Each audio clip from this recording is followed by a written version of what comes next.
Muitas pessoas não percebem que certos elementos da famosa alegoria da oliveira mudam completamente a maneira de ler esse relato. Na alegoria, há muitos paralelos com o templo e suas ordenanças sagradas. Vamos ver juntos alguns deles.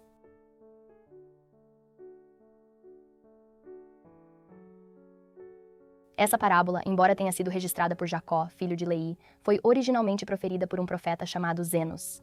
Ao longo dessa parábola, Zenos expõe o grande plano de redenção de Deus, mostrando como toda a casa de Israel seria reunida novamente. Mas Zenos deixa claro que a expiação de Jesus Cristo é fundamental para a reunião de Israel. De acordo com o estudioso bíblico Matthew L. Bowen, essa parábola retrata esses dois temas, a futura coligação de Israel e a expiação de Cristo, por meio das lentes do antigo templo israelita e suas ordenanças.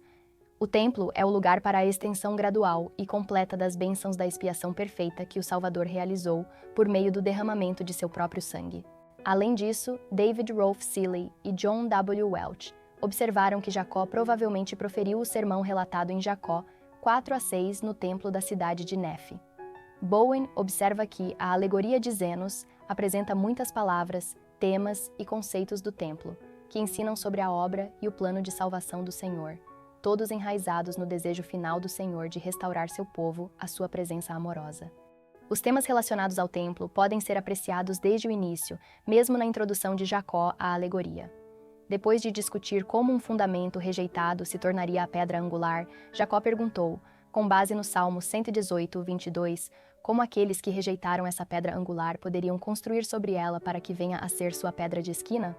Observe como Jacó enquadrou a alegoria como o desvendar de um mistério. Como Bowen observa, a palavra mistério deriva da palavra grega mysterion. Esse termo estava intimamente relacionado a vários ritos, ou ordenanças, de iniciação em todo o antigo Mediterrâneo, o que os santos dos últimos dias poderiam chamar de uma espécie de investidura. Além disso, essa palavra coincide com a palavra hebraica sod, que se refere a um conselho divino no céu que implementa o plano de Deus, chamado o Grande Plano da Redenção. Além disso, Zenos apresentou sua parábola dizendo: comparar-te-ei, ó casa de Israel, a uma boa oliveira, e David Rolfe Seeley aponta que a palavra subjacente, comparar, era provavelmente a palavra hebraica mashal, que poderia se referir a uma alegoria, parábola, provérbio ou outra descrição comparativa. Conforme usado no Salmo 78, 2, ou talvez até Mateus 13, 35, essa palavra também poderia ser usada para expressar ditos antigos ocultos, isto é, enigmáticos, ou coisas que foram mantidas em segredo desde a fundação do mundo. Conforme esclarecido na revelação moderna, essas coisas serão especificamente reveladas no templo sagrado. Outro tema do templo é encontrado nas representações da criação que aparecem ao longo do texto. Quando Salomão construiu seu templo, ele decorou o interior com árvores para dar-lhe a aparência de um jardim. O aspecto do jardim semelhante a um vinhedo é óbvio, mas outras evidências do texto sugerem que esta vinha é comparável ao próprio jardim do Éden. Por exemplo, disse que a árvore amada dessa alegoria está em um lugar central e elevado, da mesma forma que a árvore da vida está implícita no jardim do Éden. Como tal, o Senhor tira galhos da árvore e os planta nas partes mais baixas da vinha, ou nas partes mais baixas de sua vinha, como um tipo de exílio. Na verdade, a natureza caída da vinha torna-se evidente à medida que continua a dar maus frutos e requer a constante atenção e cuidado do Senhor da vinha, a fim de produzir novamente bons frutos que possam ser armazenados na presença do Senhor. Como Paul Hoskinson apontou, essa alegoria refere-se a 7 períodos de tempo distintos, relacionados a vários momentos da história da casa de Israel, culminando na segunda vinda e no milênio.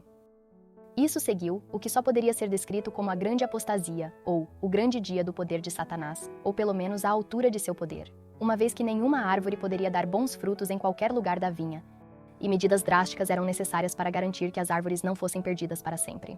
Além disso, a linguagem empregada entre o senhor da vinha e seus servos reflete a linguagem exortativa plural, usada no relato da criação quando Deus falou ao seu conselho divino. Deus disse: Façamos o homem à nossa imagem, em Gênesis 1:26, bem como nos livros de Moisés e Abraão. O Senhor da vinha repetidamente evoca essa mesma linguagem quando fala aos seus servos: vamos à vinha.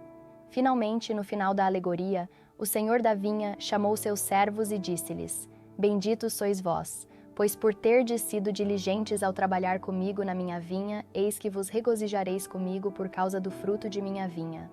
Por fim, os servos compartilham da mesma alegria que o Senhor da vinha e desfrutam das mesmas bênçãos devido ao trabalho que todos realizaram ao trazer os frutos para seus armazéns. Esses servos, em resumo, tornaram-se o que o templo e suas ordenanças preparam a pessoa para se tornar, exaltada na presença do Senhor. Finalmente, como observa Matthew Bowen, o mesmo se aplica a essa parábola, pois Jacó coloca explicitamente a alegoria no contexto do mistério ou plano de como Judá e Israel serão restaurados no templo e como a vinha, a terra, se tornará um templo. Na verdade, todo o propósito de reunir Israel disperso, conforme ensinado nas escrituras antigas e modernas, é construir Sião, uma comunidade do templo onde Deus possa habitar com o povo de seu convênio. Essa coligação no templo, realizada pacientemente pelos servos, envolve tanto o trabalho missionário quanto as ordenanças e ensinamentos sagrados oferecidos nos templos sagrados. Isso foi especialmente ensinado pelo presidente Russell M. Nelson nos últimos anos, que enfatizou: sempre que fizerem alguma coisa para ajudar alguém, nos dois lados do véu, a fazer os convênios fundamentais com Deus e receber as ordenanças essenciais de batismo e do templo, vocês estão ajudando na coligação de Israel. É simples assim. Na Igreja de Jesus Cristo dos Santos dos Últimos Dias, o templo é de suma importância para unir Israel, deste lado do véu e do outro, pois é lá que as gerações familiares podem se unir para sempre. Portanto, ao continuarmos a guardar nossos convênios do templo e realizar essas ordenanças por nossos antepassados, também estamos realizando a grande obra que os servos dessa alegoria realizaram simbolicamente, pela qual também seremos um dia abençoados com alegria e regozijo com o Senhor. Agradeço por assistirem. Se quiserem saber ainda mais sobre esse tópico, clique no link para o artigo No Why na descrição do vídeo.